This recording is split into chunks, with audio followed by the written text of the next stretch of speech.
80 शब्द प्रति मिनट की गति से डिक्टेशन स्टार्ट होगा 5 सेकंड के बाद। सभापति महोदय, सरकार ने कई कृषि फार्म खोले हैं। क्या ये फार्म घाटे में नहीं चल रहे हैं? अगर सारे खर्च जोड़ दिए जाएं, बड़े-बड़े अधिकारियों के वेतन जोड़ दिए जाएं, तो पता चलेगा कि सारे ये कृषि फार्म घाटे में चल रहे हैं। क्या इसी तरह से आप सारे किसानों को घाटे पर खेती करने के लिए मजबूर करेंगे? जिस क्षेत्र से मैं आता हूँ, वहाँ एक पुल बना है। मैंने 10 वर्ष तक अपनी विधानसभा में इस पुल के लिए कोशिश की है।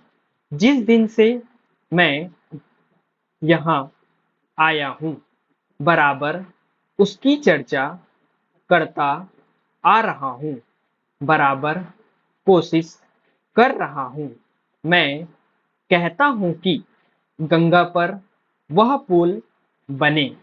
उस पुल को बनाने का आश्वासन भी मिला था। एक प्रश्न के लिखित उत्तर में यह जवाब दिया गया था। यह कहा गया था कि इसको हाथ में लिया जाएगा। अब मालूम हुआ है कि उस योजना को उठाकर ताक पर रख दिया गया है और यह पुल नहीं बनेगा। इन लोगों ने क्या कसूर किया है, यह मैं आपसे जानना चाहता हूँ।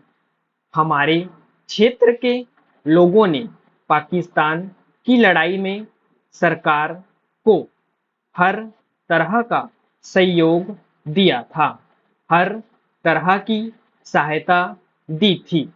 हमारे यहाँ के नौजवान भी मोर्चे पर जाकर डटे। जिस समय पाकिस्तान के साथ हमारा युद्ध चल रहा था, तो कहीं कोई बात नहीं थी। अन्न की कमी कहीं नहीं थी। अन्न की कमी भी हमारे विरोधी साथी पैदा करते हैं, जो यह चाहते हैं कि सरकार असफल हो जाए। ये लोग जो कहते हैं उसको आप समझें।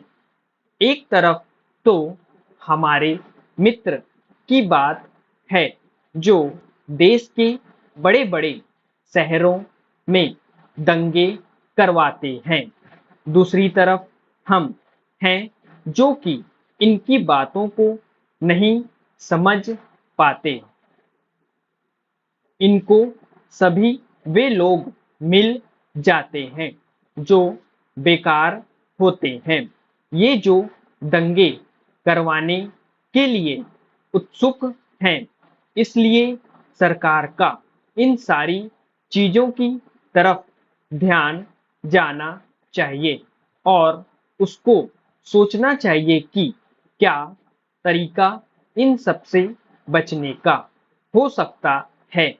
एक ही तरीका हो सकता है कि इस देश में हर आदमी को काम मिले।